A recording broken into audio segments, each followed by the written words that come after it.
नमस्कार, बातमीपत्रात आपल्या सर्वांचं स्वागत। पाहूया एक धक्कादायक बातमी लातूर येथून। भर दुपारी तरुणास अमानुष मारहाण। वाढत्या गुन्हेगारीवरून गेल्या काही दिवसापासून बीड चर्चेचं केंद्रस्थान बनले आहे। मात्र लातूर शहरातही कायदा व्यवस्थेचा प्रश्न निर्माण झाला आहे। शहरासह जिल्ह्यात मारहाणीच्या घटनांमध्ये सातत्याने वाढ होत आहे। मंगळवारी समोर आलेला एक प्रकार सर्वांना हादरून टाकणारा आहे। अंबेजोगाई रोडवरील एका बारमधील भांडण रस्त्यावर आले आणि 5 जणांनी एका तरुणास नग्न करून बेदम मारहाण केली। बारमधील दोन्ही गटातील वाद विकोपाला गेल्याने सांगितले जात आहे। अंबाजोगाई रोडवरील काही तरुण हे एका बारमध्ये बसले होते।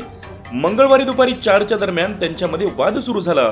अवघ्या काही वेळातच बारमध्ये सुरू झालेला हा वाद मुख्य रस्त्यावर आला। यावेळी 5 ते 7 जण एकाच तरुणाला लाथाबुक्क्याने आणि बेल्टने मारहाण करीत होते, तर जखमी तरुण हा बेशुद्ध अवस्थेत होता। सदरील तरुणाला त्याला नग्न करून रस्त्यावर फरफटत नेल्याचे व्हिडिओमध्ये दिसत आहे।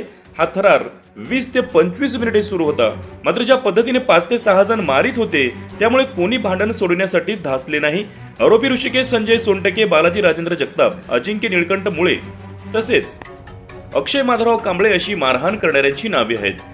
अनेकही जण हे फरार आहेत। काही दिवसापूर्वी एक मजुराला गुत्तेदाराकडून खोऱ्याने मारण्यात आले होते। मारहाणीत त्याचा मृत्यू झाला होता। उपचारादरम्यान त्याचा मृत्यू झाल्याच्या नंतर ही घटना ताजी असताना शांत रातोरात अशांत करणारा दुसरा व्हिडिओ व्हायरल झाला आहे। जखमी तरुणांचे नाव अशोक हितोळे असून तो आरोपीसोबत बारमध्ये बसल्या असल्याची चर्चा या ठिकाणी रंगली। सदरील बारमध्ये पत्ते खेळत असल्याची चर्चा सुद्धा या ठिकाणी रंगू लागली आहे। घटनेची माहिती मिळताच शिवाजीनगर ठाण्याचे पोलीस अधिकारी कर्मचारी घटनास्थळी दाखल झाले। दुचाकीवरून पसार झालेल्या आरोपींच्या शोधासाठी पथके रवाना झाली असून गंभीर जखमी झालेल्या अशोकवर खासगी रुग्णालयात उपचार सुरू आहेत। पोलिसांच्या कार्यावर प्रश्नचिन्ह निर्माण होत आहेत। सातत्याने लातूर शहरात वाढत्या घटना या ठिकाणी जनतेमध्ये भीती निर्माण करण्याचा प्रयत्न सुरू आहे।